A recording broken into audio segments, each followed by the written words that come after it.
KPBS On Demand is supported by Paint Care, offering households and businesses in California more than 800 leftover paint drop-off sites for recycling.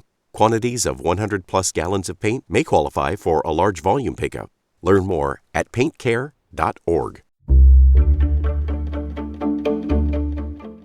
Good morning, I'm Emmeline Mohabi in for Debbie Cruz. It's Wednesday, May 8th. There's a call for UCSD's chancellor to resign as protests continue. More on that next, but first, let's do the headlines. Most of the Oceanside Pier is expected to reopen Friday after a fire damaged parts of it. Oceanside officials say about 80% of the pier will be available for public use once again. A vacant restaurant and snack bar at the end of the pier caught fire nearly 2 weeks ago. It is still unknown what started the fire, but arson has been ruled out. Nearly 300 flood victims are taking a major step towards suing the city of San Diego.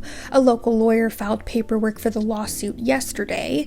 Residents say the city knew Chollas Creek was too clogged to drain properly, but the city kept delaying its cleanup.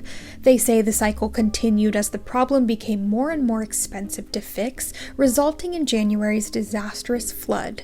Greg Montoya is a flood victim who spoke with our media partner 10 News. They didn't get the message in the first time we sued them. This is not the first time. This has been an ongoing problem for years and years. I have the documentation to prove it.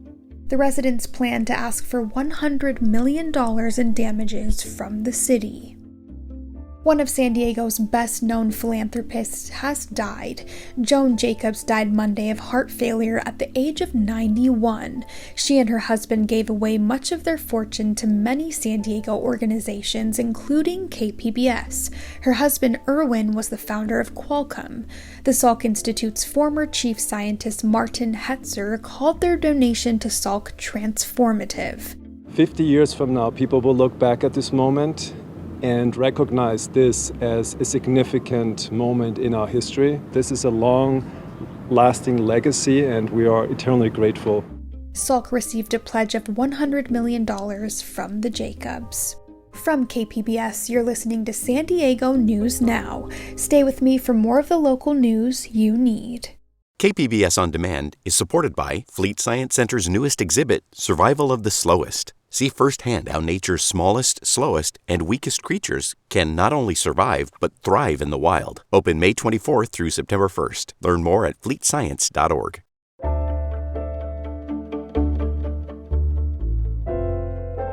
Protests are continuing on the UCSD campus in the aftermath of the student encampment being cleared there on Monday. And education reporter MG Perez has more on a call for the chancellor's resignation. Police moved quickly in their riot gear Monday morning to dismantle the Gaza Solidarity encampment created by student protesters supporting Palestine, which led to more than 60 arrests and confrontations with officers. A group of faculty led by the UCSD Ethnic Studies Department is condemning the university's response, saying Chancellor Pradeep Khosla endangered students by calling for aggressive police action. They are demanding he resign, offer amnesty to all students arrested, and remove non-campus officers immediately. Diane Din is a junior who supported the encampment protesters. It's not the solution, but it will get us closer to the solution. Getting educated about both sides of the conflict are definitely important. There's been no comment from the chancellor's office on the call for his resignation. MG Perez, KPBS News.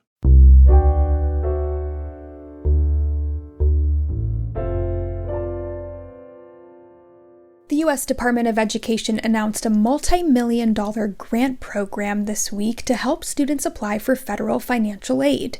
Reporter Katie Anastas spoke to a college advisor who says the most urgent need is fixing technical problems with the new form.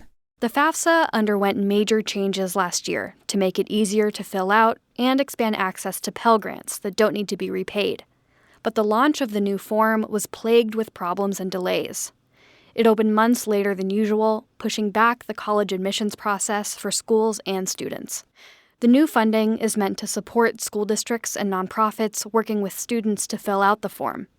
But Julian Villalvaso, a college and career specialist with the Barrio Logan College Institute, says technical assistance from the education department is what they need most. If their issues are resolved on their end, the technical issues that have been happening, which are a lot, and they are providing this additional funding, then I think that'll be great. But yeah, there's nothing we can do when we have to wait on them. The department said in a news release it's made significant progress to address known issues with the new form.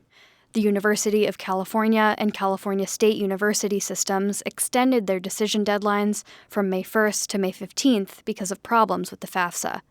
Katie Anastas, KPBS News.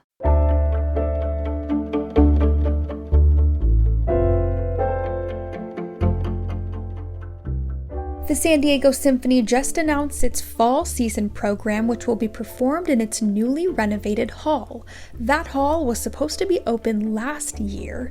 Reporter John Carroll talked exclusively with the symphony's music director and CEO about the delay. They told him it will be worth the wait. With the 2024-25 season a few months away, San Diego Symphony music director Rafael Peare's enthusiasm for what will be the symphony's new home is boundless. And it's just going to be phenomenal. There is still plenty of work to do before Symphony Hall, the Jacobs Music Center, is ready to welcome back audiences. But new audience seating is now in place. Restoration of the intricate craftsmanship of the walls and ceiling of what was once the Grand Fox Theater has come a long way. Still, a lot of what you can't see is what will make the difference in the newly renovated hall.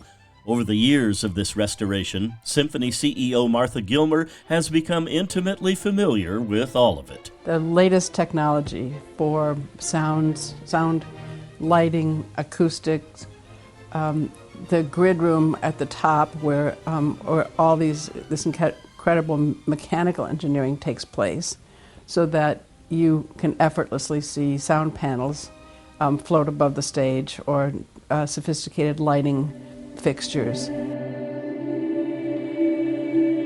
A choral terrace is being added to the back of the stage to accommodate pieces that feature a chorale, and when it's not being used for singers, the terrace will provide unique seating for the audience as it's situated above and behind the orchestra.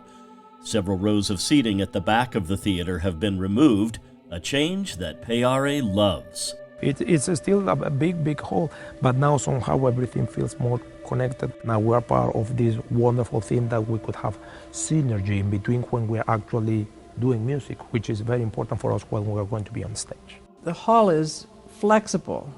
There are draperies hidden behind walls that can be pulled so that an event, a film, spoken word, amplified musicians can also be at home on that stage when it needs to be less reverberant. We're able to tune the hall and adjust it in such a way to make it an excellent concert hall for that as well.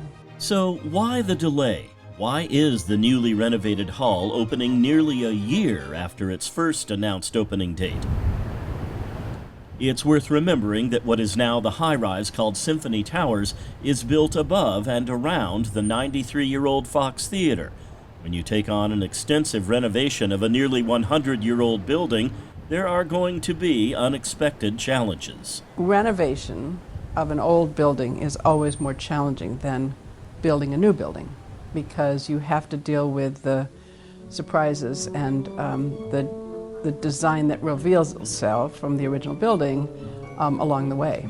And there were certainly things that we discovered that then we had to be really creative. When it reopens this September, the hall will, for now, be known simply as the Jacobs Music Center. It had been Copley Symphony Hall at the Jacobs Music Center, but the Copley Foundation has agreed to surrender the name, allowing the symphony to offer it to another philanthropist.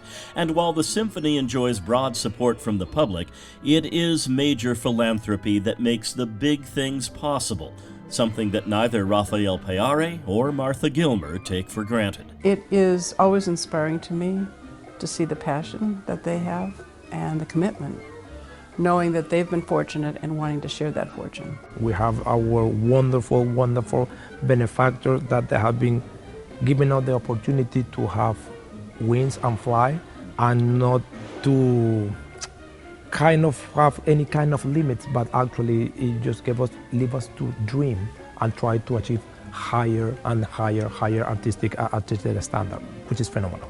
Or, put another way, it will be worth all those millions, all the extra time the process has taken when the grand reopening happens in September. That point was driven home when I asked Payare where the new hall will rank in the great symphony halls of the world. It will be easily a top 5. And I mean, this is San Diego, come on. This is a beautiful, wonderful city. Now we're going to have this amazing, wonderful hall for that it deserves the orchestra, because the orchestra is already very world class. That we needed to have a wonderful instrument to have, and we are achieving it. So I could not be more excited.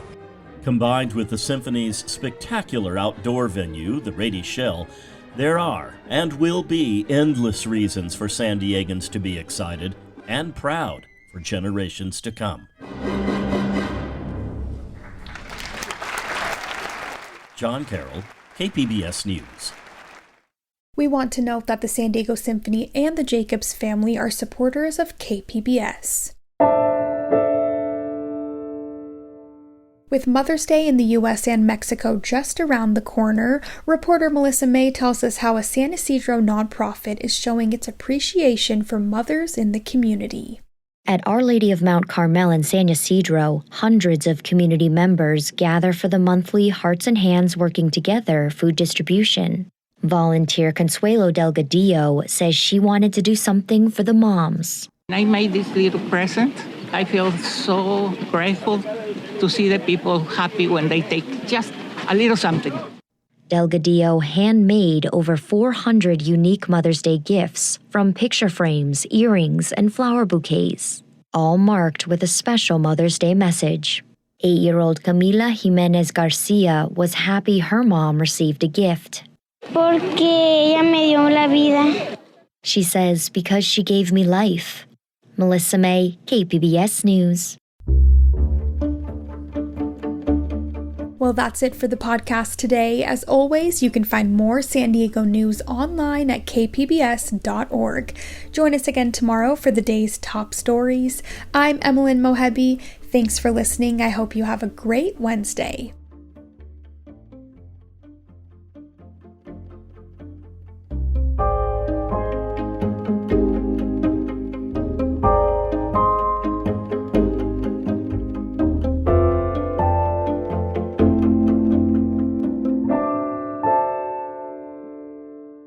KPBS On Demand is supported by the National Conflict Resolution Center. Geopolitics, a divisive election year, and strained budgets are all topics that can create tension in the workplace. NCRC can help workplace leaders navigate polarizing issues with the Culture, Communication, and Conflict Certificate. More at ncrconline.com.